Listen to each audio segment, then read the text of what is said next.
Good morning, students. Today we are going to start with our next chapter, the poem, The Ant and the Cricket. Now, as we are starting with the poem, this poem is a fable.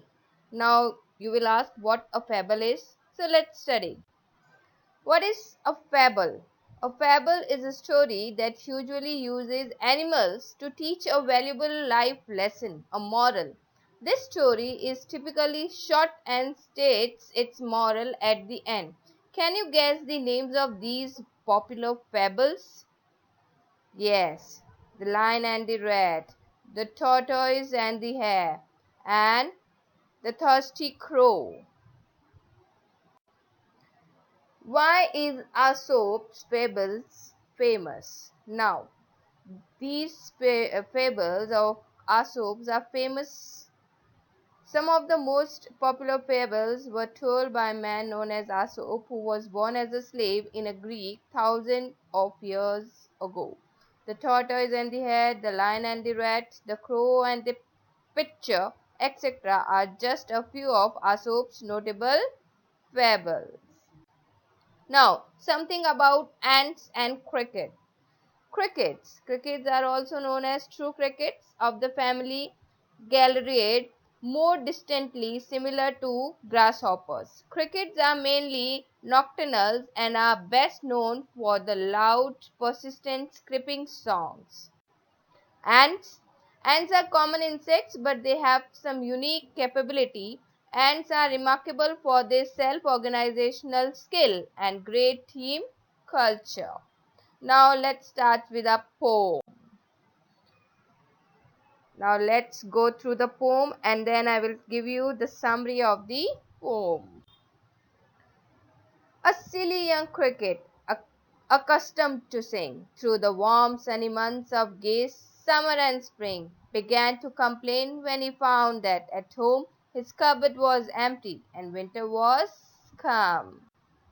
Not a crumb to be found on the snow-covered ground, not a flower could he see, not a leaf on a tree. Oh, what will become, say the cricket, of me?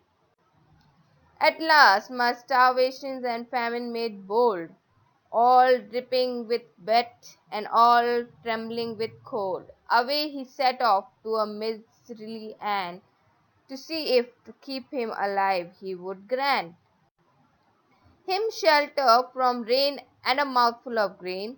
He wished only to borrow. He would repay it tomorrow. If not, he must die of starvation and sorrow. Say the ant to the cricket, I am your servant and friend, but we ants never borrow, we ants never lend. But tell me, dear cricket, did you lay nothing by when the weather was warm? Quoth the cricket, not I. My heart was so light that I sang day and night, for all nature looked gay. You sang, sir, you say. Go then, says the ant, and dance with the winter away. Thus ending, he hesitantly lifted the wicket, and out of the door turned the poor little cricket. Folks call this a fable. I will warrant it true. Some crickets have four legs, and some have two. Now let's find out what is the moral of the poem. The main idea. The poem tells us the story of a careless cricket who was busy in singing only and never thought and did nothing for his future, and an ant who was very sincere to his work and thought and did for the future. The ant lived with a self-respect even in harsh time, while the cricket had to beg and could not survive harsh hour of winter. Now this is the summary of the poem.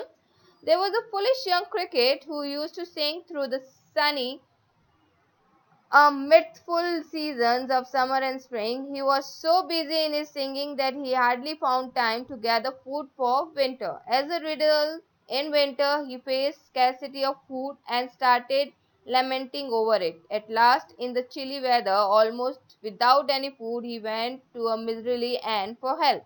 He thought he could borrow some food and shelter. The ant, utterly self-organized, mocked him for wasting his time in singing instead of gathering food for winter. The lazy cricket left with a lesson. Let us focus on the inner meaning and the moral of the poem. In this narrative poem, the poet brings out the idea of hard work and pre planning that is essential for every creature. Some crickets have four legs and some have two, is the last line of the poem that serves the moral to the readers. According to the poet, the four legged cricket enjoyed the good times but never planned for the tough times of life. Like the merry cricket, some of the human beings enjoy their good times.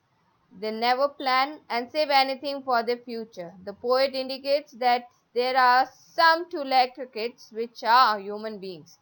He wants such people to work hard and plan for their future. According to the poet, we all accomplish what we are assigned to in our life.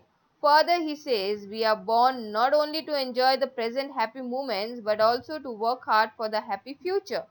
Finally, the poet indicates that there are some two-legged cricket in this world which are human beings. He wants such people to work hard and plan for future. The moral is make hay while the sun shines. I hope the poem, the fable is clear to all of you as we have discussed in our Zoom classes about this. Okay, beta. Thank you. Have a nice day.